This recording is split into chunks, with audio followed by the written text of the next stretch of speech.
Hi, in today's episode, we have Srila Chatterjee. Srila worked for 25 years in the advertising film industry before she decided to turn entrepreneur. In 1989, she joined Highlight Films. However, 25 years down the line, she wanted to shift gears. Srila has always been passionate about art and design, especially Indian art. At Highlight Films, she would dress up the sets, organize public arts festival, and style homes for friends. She's also curated the famous Kala Ghoda Arts Festival in its early days and co-founded Blue Frog, one of the most iconic music spaces in the country. Srila has been interested in the process of craft and creation, and her recent venture, BARO, yes, it's called BARO, a furniture, art, and lifestyle store, was born with the vision of a seamless union of aesthetics, ethics, and ergonomics. So she started BARO at 12 Sunmill, Lower Parel, Mumbai, and BARO means 12 in Bangla. Srila is the curator and Siddharth the designer. Welcome, Srila. Thank you. So, Srila, let's just talk about the start of your journey. I mean, it's obviously extremely brave to shift from, the kind of work that you were doing to starting BARO, because I don't know how many people really understand the entire hard work, the intricacy behind art and craft. It is still a very, very nascent space. And in India, I don't know how many people would be very kind towards the prices that goes behind, the kind of pieces that you produce. So what was that moment of awakening for you? Actually, BARO moved on to one more avatar, which is the current one, which the pandemic hit us last year. BARO didn't survive the pandemic because we just could not afford the rents we were paying. So we shut BARO down and I took on BARO Market. And that's what I'm doing now, which is really concentrating on all kinds of handmade and special products, small brands, all kinds of artisans and craftspeople and what they make. For the present, we're online because there weren't many options. But the idea is to showcase as much of special things, things that I feel very passionate about, and to have that travel or move. We're going with the flow because I don't think anybody at this point of time really knows what the world is like or it's going to be like. But that's the idea. But to go back to your question about transitions, I think that's really an attitude and what you want to do. I loved, let's say, at least half my career in film production and advertising film production. We were really like the standard in the whole business. I worked with the best directors, and we had incredible work, and it was an incredible experience. And the second half started being really tedious. The way it changed, the way people thought about it changed, relationships changed. And I hated the fact that I kept doing it because we were successful, but I didn't like what I was doing. But I felt I was obligated to support the directors that I was producing for. I think the key moment in your life when you can take decisions about change is when you actually are not motivated by the money. And that's what happened to me. I didn't care whether I was going to make a lot of money or not. I cared more about what I was doing. I was lucky enough to be in that situation to take that decision that I accept. I had made the money I needed for a lot of things before that. I didn't have children whose lives I had to be responsible for, etc., etc. But eventually, it still is a decision you have to take, and that completely frees you to really do what you want to do. And so by that time, I'd really had enough of production and what I was doing, and lots of different, and I've always been interested, involved in doing something with craft, art, design, etc. And so various things fell into place, and that's how I just changed tack with what I was doing. So tell me a little about your childhood, because I think, this whole art, this affinity towards the art, I would assume that it also comes from the community you come from, being a Bengali, being raised, in homes where there's such an influence of art all around. I mean, it's all across India, but I think, being a Bengali myself, I wasn't even aware of how things were handmade at home, and the clothing that my Thakurma, my Dida, my mother, everybody wore. So tell us a little about your childhood and some of the memories that you have from the time that they've stayed stuck in your head. Well, I grew up in Calcutta, and I think much more than being Bengali, I'm Calcuttan, which is hugely different. We would love to know the difference. Well, the difference is Calcutta is by far the most cosmopolitan place, or was the most cosmopolitan place in India. And I grew up in that environment. And it was in my growing up, you didn't know the differences between people and you didn't care. I mean, our differences as a child was, it became Bengali. Anybody who was from the south was Madrasi, and everybody else was called Punjabi. I mean, you didn't know and you didn't care. And it was and I came from a very cosmopolitan family. Although the vast majority of my blood is Bengali, it isn't all Bengali. And I had very illustrious great grandparents who were freedom fighters, but they came from Bangladesh, what is now Bangladesh, and one, my great grandmother was English, so it was very, very complex. And as a result, my upbringing was like that. And I don't think it was unusual. It was very common in Calcutta to grow up like that.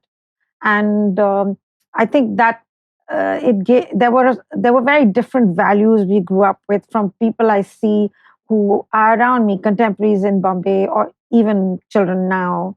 And I think uh, it was you were always considered phenomenal for your ideas. It wasn't about how much money you had, or the showing off wasn't about that. The showing off as kids was what better things were being done for your birthday parties. What were the games that were being invented, or what were the going home presents that your mom was making, and at holiday time, what were the activities that I grew up in a family of 4 children, so there were lots of us.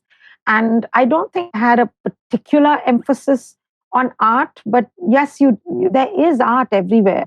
And somewhere intrinsically it must have come into me. But I think I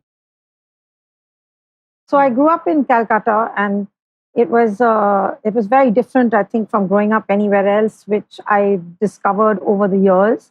Calcutta was far more cosmopolitan than any other place in India at the time, and we never really had differences between people. It was always about what you did, much more than where you who you were or where you came from. And I think I also had a very cosmopolitan family, so that added a lot to it. And then my father was an architect, and my mother was a specialist in teaching methods for children. So both those were very creative influences. Architecture for obvious reasons, and my mom working with young children always used us as experiments. And so all the things we did, from birthday parties to craft classes on days off to uh, concerts and plays and stuff we do in the holidays, always made us feel and made other people feel that we were really very special children, because we had all this going on and other people joined, and it was open to other people to come to. So I don't think I ever thought about art as art per se. You grow up surrounded by it in Calcutta everywhere. From Absolutely. every puja, every there's decoration everywhere. There's Absolutely. from even a wedding invitation to the way a bride's face has chandan, which you don't have somewhere else. Yes. And so there's decoration in everything, even the way a shandesh is made. I mean, the same shandesh can have 4 or 5 different forms, and Yeah, all the it different is making molds. it beautiful. Yeah. So all of that, I suppose, sinks into you, even if you're not thinking about it. And it was only when I was older that it I actually started understanding and appreciating it. As a child, we used to run away during the Durga Pujas because it was chaotic and you wanted to go away on holiday. And only when I was much older did I want to go back there at that time, because I wanted to go and see the art in every single one of the pandals. It's a different perspective, but it comes from an influence that you've already been infused with. So it's really interesting when you say this to me, because I was just talking to also Noinika Chatterjee, and you both share the same surname. And for me also, I don't know what it is about us that when you grow older, you keep going back, something that you probably take for granted, and you probably do not give so much of value to these little things that you speaking about, is something that I've had the same exposure to. My pishi used to make the shondesh at home, whenever there was any BA. And these big fish shondesh used to be made because there were huge molds of different sizes. And they used to make it at home. And, this whole exposure. So, when do you think this whole change in you came about, when you started saying exactly what you said about Durga Puja? That I too did not take this seriously. I'm a Provashi Bangali. I grew up in Delhi, and it's just now that I miss the khichuri and the bhog prashad, because I think, you can make it at home, you can do it anywhere, but you will never get that same taste back. Do you think it is the nostalgia that we all have? No, in particular with Durga Puja, that's not true for me because I'm an absolute uh, heathen. I mean, for me, I have the Marxist attitude of to religion. So it's not religious and there's no nostalgia. It's just really the art that I'm just blown away by. So I Mm. actually go the few times I've been in the last few years.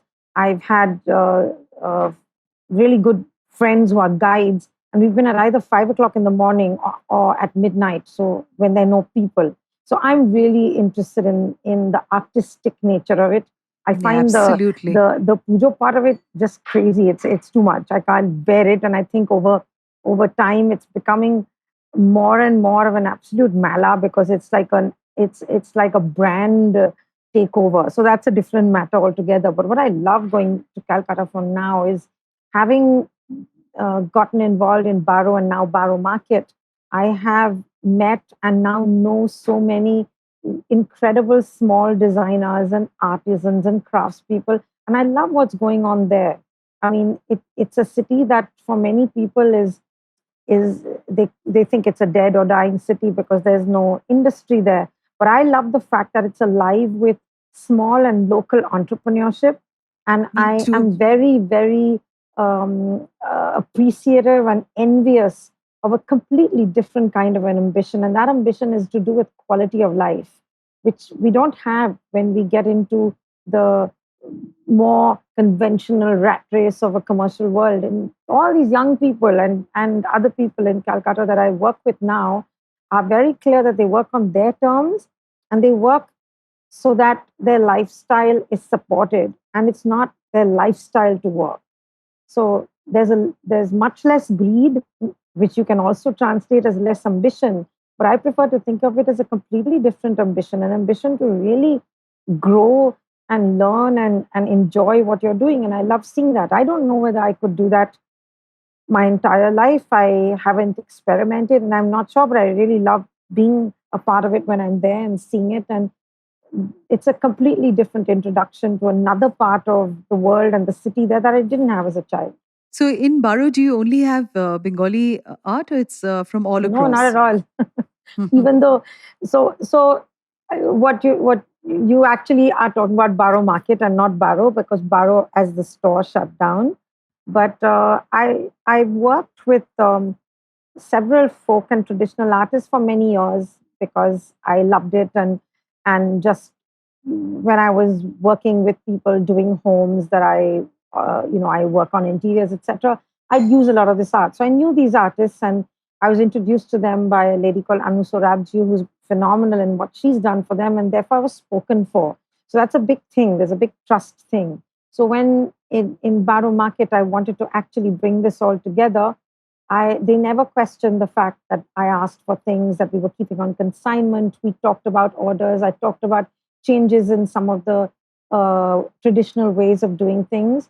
And we have 10 artists that we actually represent or have always represented, and that changes and grows. But these 10 come from all parts of the country. I mean, there's different art forms. So there's Phad and Mulila terracotta from Rajasthan. There's Matani Pachedi from Gujarat. There's Gond from Madhya Pradesh, and the Garwa Kam or the metalwork from Bastar. And there's Potachitra from Orissa. And from Bengal, there's terracotta. There's a very well-known Kalighat and Potachitra artist, Yes. and another more folksy Potachitra family. So that's what we have always had. I know all these artists really well.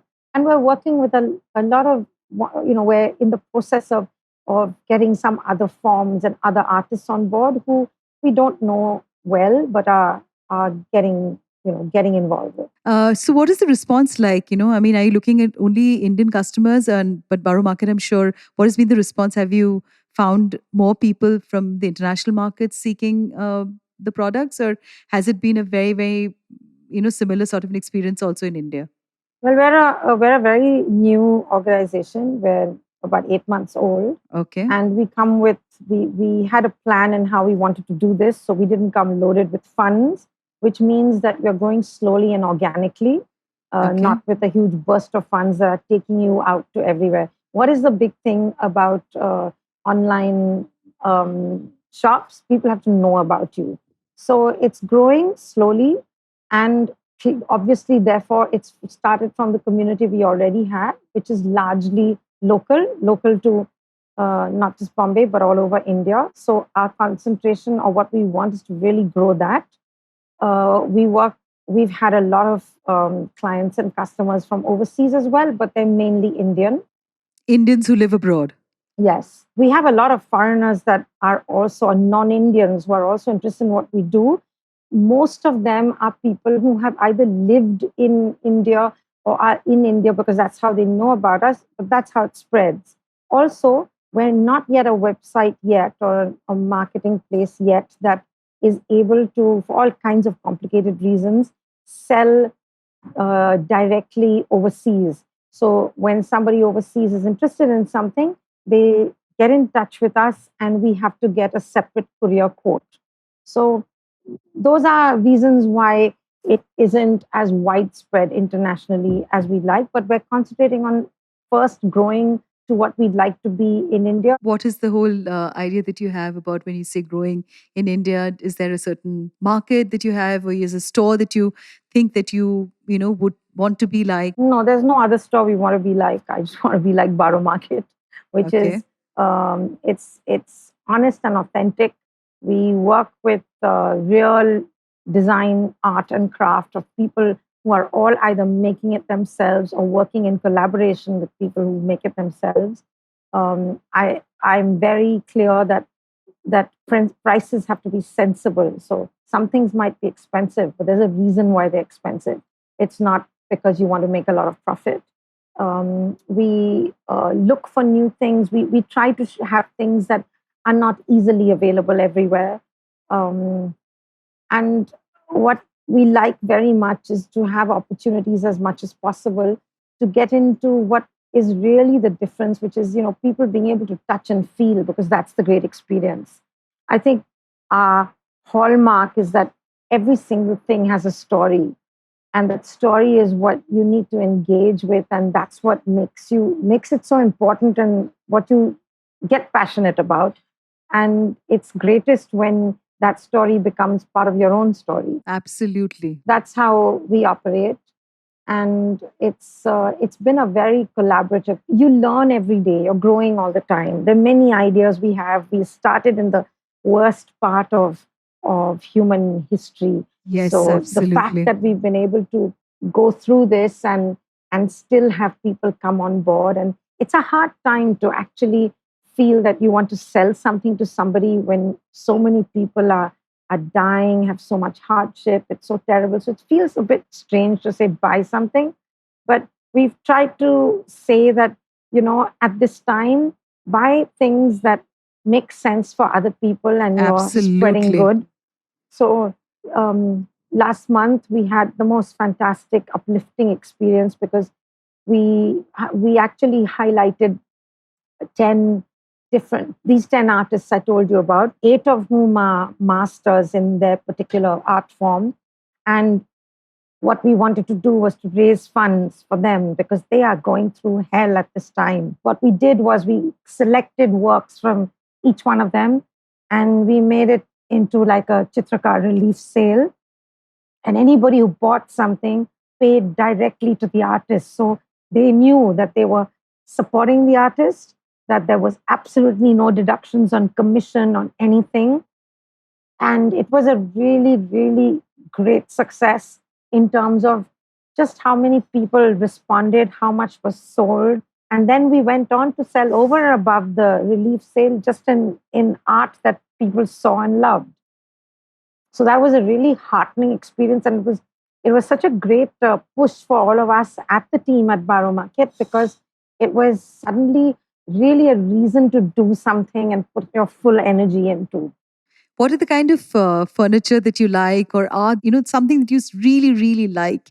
So, would you like to share with us, what is it that is your favorite? Kind of art, I'm currently very excited by folk and tribal art, but art has been like a drug for me for years, from the early 90s. So I'm surrounded by it everywhere. Where I work, where I live, where I'm doing anything, there's a lot of art, which I live with. It's not something that is alien or you feel has to be behind lock and key and nobody. I like to share it. I love other people's, uh, the way it influences other people's reactions to it. So there's really all kinds of art, and the vast majority of it is Indian art, and contemporary or Indian art. But I've also had pieces of art that I've loved and got from other parts of the world when I've traveled. And in terms of furniture, I like furniture that is classic in its design, but can get totally reinterpreted by just fabric, colors I use, things I add to it, bits and pieces of change you make to it. And I also love adding in pieces of art deco, which is just beautiful, but can be too much. But a few pieces added into what you're doing is lovely. I don't like a style to be rigid. I like it to be mixed and to have a feel of just the various phases of your life and the things you react to. And I don't like things that are built in so that I can keep changing and it gets a new life because you've moved it around. So that's more or less the way I approach design. Which is fantastic. And obviously, when I'm talking to you, I can see the entire evolution of you as a human being, as a person, as a person with the values and that have stayed intact, and your vision towards your own self that has changed while we're talking, and it's amazing. And I have to tell you something, Srila, that this is an absolute honor for me to have you on my podcast, Oh, because wow. I have to narrate this to you, because you know what, I gave up my work very, very for very long. And for me, about coming back to writing and talking about art, textiles, and arts and crafts and gender has been something that is also an awakening for me. Where today I'm no longer working for money, but I'm working for a voice, for people whose voices are completely lost in this entire din of advertising and language and the rest of it. Because just like you, for me also it's a rebirth. I'm reclaiming myself all over again. Oh, that's I great. used to be in advertising and I have done a job in which there was a salary. And today it is something that's purely from my heart. And I remember many, many years back when I was really, really, confused about life. And I don't know when, where I started losing myself and my self confidence and all of those things, because the minute a woman doesn't earn, the sense of value and validity just keeps reducing inside you. And I remember seeing you in the Jodhpur festival in Rajasthan, Oh, for God. yeah, and because I remember an amazing, and I have to say this on the podcast because I was going through a really rough day in Bombay, and I'd gone into Blue Frog, and I had heard Karsh Kale and Papun. I think Papun for the first time was coming onto stage, and they had jammed together. And I'd gone with one of my advertising colleagues, and he said, "Oh, she's another Bengali like you called Srila Chatterjee." And then I read articles about you, and then I saw you in Rajasthan in Jodhpur. And of course, you occupy the space that you're in. And yes, you do. And I was in awe. And I wanted to go up and talk to you, but then again, we're so caught up, and I just felt it would be so random. And it is You must always be random. It's just taken me so many years now to even understand and realize that, it's so much more easier when you just pick up and you talk. And I'm just, some few of these connections and associations for me from the time I began writing has been almost mystical. And, you're somebody that I used to admire. And I never Why knew used that. to? I hope you still do.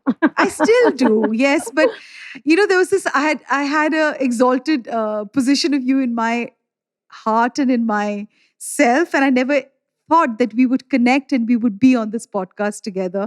So I do believe that there is a universal pull when you do something not for money and just for your passion and something that you believe in. This coming together is out of that Chitrakar sale because you wanted to Yes. buy a picture and we just talked about it. Yes, yes. So to me, this is a very, very special podcast. And yes, it's a very special podcast. I really need to thank you. And I really hope there are more thoughtful people like you with a deep understanding, of the craft tradition of our country and elsewhere. And someone who understands the value of what the artisans are making. So I really pray for BARO to be in every home that values, stories behind the pieces that they buy. Thank you so Thank very, you very much. It Thank was you. lovely to talk to you. And Lovely to keep talk to on you. doing what you believe in. Yes. And see you soon. And I hope you come down to Bangalore because I'm looking forward to having you over at home. Oh, lovely. And, well, I have a yes. broken leg at the moment. So as soon as Whenever I can walk. that gets better, Yes. get well soon. And once the world heals, we're going to meet up soon. Okay, lovely. Thank you.